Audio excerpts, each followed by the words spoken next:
Hello, everyone, and welcome to More Than a Number, where we take a deep dive into the athletic and academic interests of Beverly High School student athletes. I'm JJ Sylvia, and today we are joined by two of the most prominent student athletes on campus, both of which started for the field hockey team this fall. Our first guest played both midfield and defense, and is also a member of the lacrosse team as well. Everyone, please welcome in Lily Shea. And Lily, thanks for joining our inaugural episode today. Yeah, anytime. I love to be here. So Lily, I mentioned already that you are a field hockey student athlete as well as playing for the lacrosse team. What's your favorite on-field moment so far since you've been in high school? So for on-field moments, I have multiple. So a lot of the times for lacrosse, it would be if it were a very close game. So a lot of the time, so I play attack for lacrosse, or I'm a draw specialist as well. Mm-hmm. So then I would either play midfield or attack. So a lot of the times, if I did a really cool goal that I scored, and it's just mostly when you did something good and the whole team recognizes it for you. I think that's great, and honestly, those are the best moments as athletes when you can see that your whole team really cares about it and is invested in it. And I think that kind of translates into our next question here, which is how do you feel that you and your teammates on whatever sports team you're playing for at the time, what kind of routines do you feel keep you in the best shape for an entire season? Because those seasons are really long stretches over the course of a few months. How do you stay just fresh and ready to go for every game? For me specifically, I really like to listen to music. So I learned throughout the field hockey season that I get very stressed if I'm with a bunch of people in the locker rooms, and our locker rooms that are given to us are fairly small. So I would go to a big bathroom or something and just play music that I just have on my playlist, and then I would do my routine left sock on first before the right sock, and left shin guard, then right shin guard. And it would just be that whole routine that really worked for me, and it decreased my stress, and then it made me feel very productive with myself, and then I would be able to help set up the field and stuff without worrying about myself first. I think that's great, and I mean, I could, list off a lot of athletes that I've heard in the past that have these kinds of, pre-game rituals, but I just wanted to continue to talk about this a little bit. If I could give you this question, what is one artist that you have to listen to as an athlete before every single game, if you had to pick just one? Oh, if I were to pick just one, I have multiple. I really do like to listen to Kendrick Lamar's songs. Mm-hmm. Also Kid Cudi. Oh wow. I'm a big rappers when it comes to hyping up before a game or something. Yeah, and those beats really do play, they play well when you're trying to get hyped up for a game. It really does fit in well. But, I mean, I know you already play two sports, but I feel like if you could play any other sport, which one would it be? Because I have a few feelings about it, but I want to hear what you have to say about it. So I did play soccer all of my life. I was a big soccer girl. I played club, and I was going to go freshman year playing soccer. Mm-hmm. But then I decided that field hockey was more my style. Soccer, I didn't really enjoy it anymore. So I switched off to field hockey, and then after a couple weeks or so, I tried out, and the coaches saw a lot of potential in me. So that kind of went into more the love of field hockey.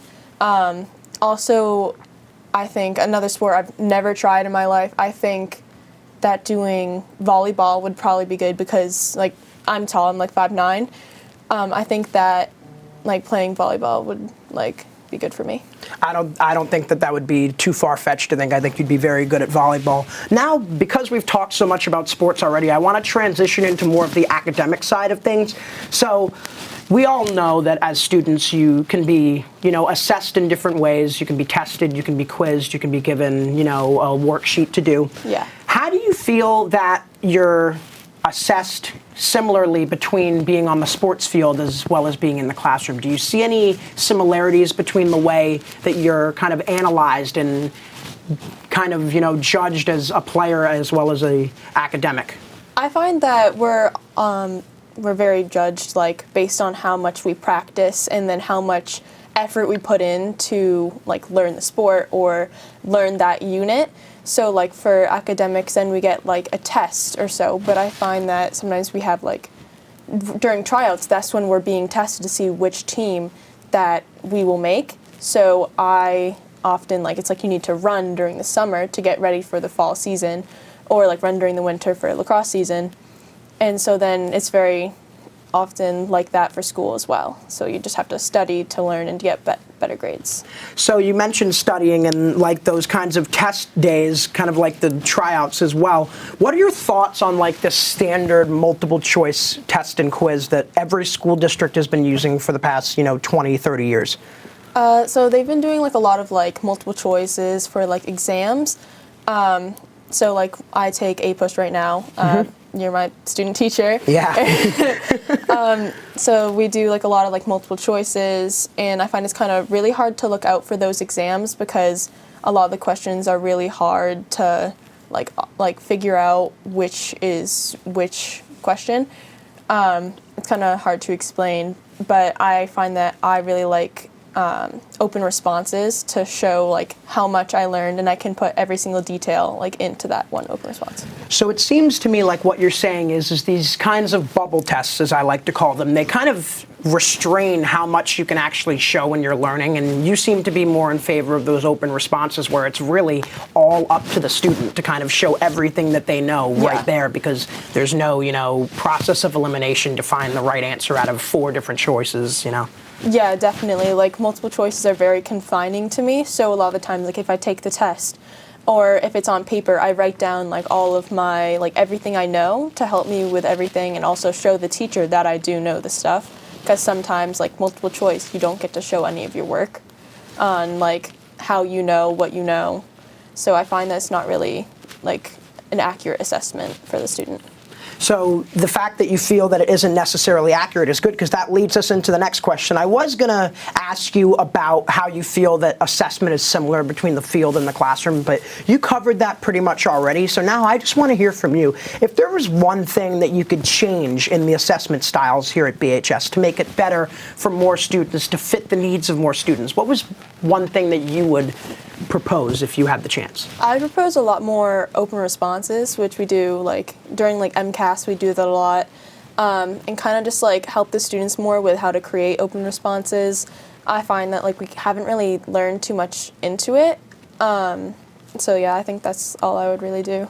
An essential thing, and open responses can really open up a lot of doors, and the pun is intended there. So when you think of a really like challenging and fun assessment, what is that picture like for you? Like what is Lily Shea's ideal test or quiz? Like how would that be set up? I do really like projects. Like doing like oral presentations, I think are my strong suit, because I can ramble on for a very long time. Like I had one yesterday, and my speaker notes, they wouldn't work. So I just went off of what I knew, and I have like a pretty good memory. So I went off and I made it like a 10-minute presentation, and I think that it went really well, and I would probably do a lot more of those. All right, and I do have to ask you this because it is one of the questions. I don't need the sugarcoating because I know I am one of your teachers, but what, in your opinion, makes a good teacher a good teacher? What kind of traits do you think when I say the phrase good teacher?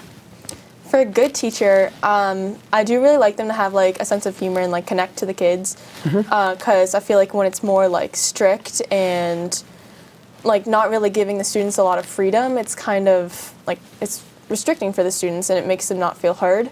I think that it would be really good for them to feel heard and just not have as many tests.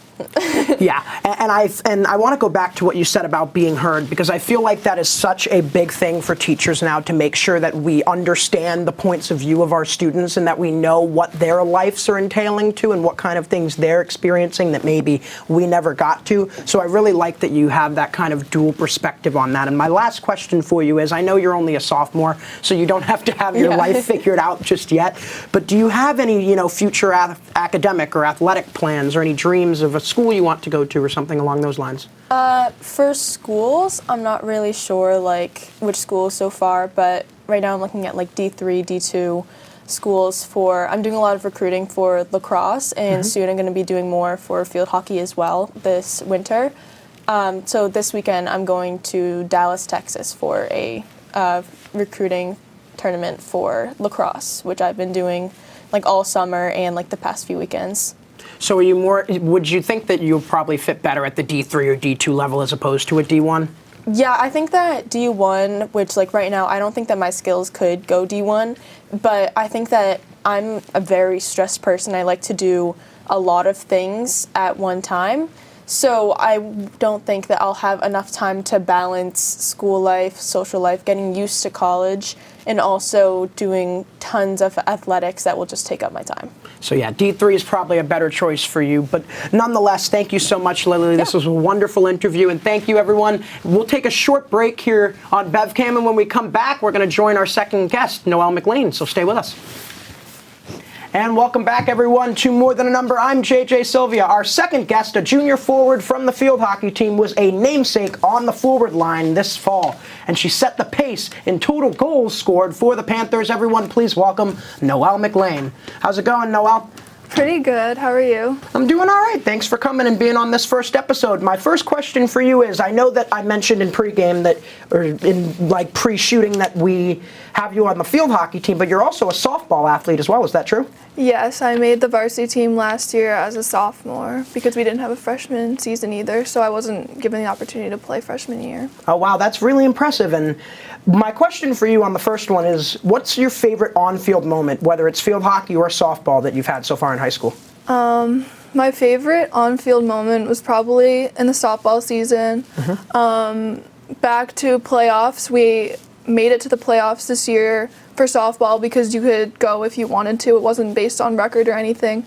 So for the playoff game, we were against Medfield, and we played them during the regular season, but we lost really bad. I think the score was like 16-3 or something. Yikes. So it was really bad. But so we knew we were up for a challenge for the playoff game, but we really stepped up and played as a team the last few games coming up to the playoffs. So for the game, we played really well. We were tied pretty much like the whole game. And then it was, I think, 6-8, and there was 2 outs. And and then I came up to bat, and I was really nervous, but I just remember my coach telling me, don't worry, relax, and because she knew I could do it. So, and then I ended up getting a bases clearing double, bases were loaded, and put us up 9-8. And then Emily Stillwell, the pitcher that was pitching the game, shut out the game with no runs, so we ended up winning. It was a really big upset win. It was just like my favorite moment ever. Yeah, Medfield's a powerhouse for softball, and that's really impressive. I do have to say, though, you mentioned that game was really a back-and-forth game that went on for a really long time. How do you prepare as an individual player and also as a team for those big games like that, where late in the season, you need to have just a little bit more energy than the other team to get the win?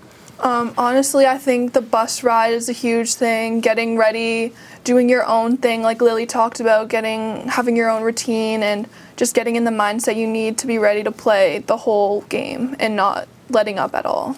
So like Lily, Noelle, you're also a 2-sport athlete, but if you could pick one other sport that you'd want to play here at BHS, which one would it be? Well, I did gymnastics for 11 years before I quit. I stopped doing it so that I could try field hockey and continue softball so I could join a team. But if I could do all of it, I would. So if I could go back to gymnastics, I think I would. I miss it a lot sometimes, but I think it's really important to have more of a team sport too, because gymnastics is very individual. So I really like the team sport aspect of field hockey and softball. Well, that's really, really cool. And I think that, you have a lot of expertise when it comes to athletics. But now I want to shift a little bit to talk about academics. And how do you feel that there are similarities? Because I know, like, I talked about this with Lily already. I feel like there's a lot of similarities between how academics and athletes are evaluated. What do you see in terms of similarities there? I think Lily mentioned this before too, but I just think that the work you put in off season and when you're studying for tests, when you're learning the material, is really what shows that you know what you're doing, shows that you've got your skills down when it comes to games and tests, because if you don't put in the work, you're not really going to see results. So I think that's a big similarity between them. But another thing is that when I'm doing my own schoolwork, it's more of like an individual thing. I have to, I put a lot of pressure on myself alone to get the good grades I want and to do well on tests. But whereas like the team sports, I think that I can also rely on my teammates to help and win games, not just on myself. So that's a good thing about sports, is that it's a team effort instead of just my individual effort. So you mentioned that you share a lot of the same views as Lily. Would that transfer over to your thoughts on multiple choice tests and stuff like that as well?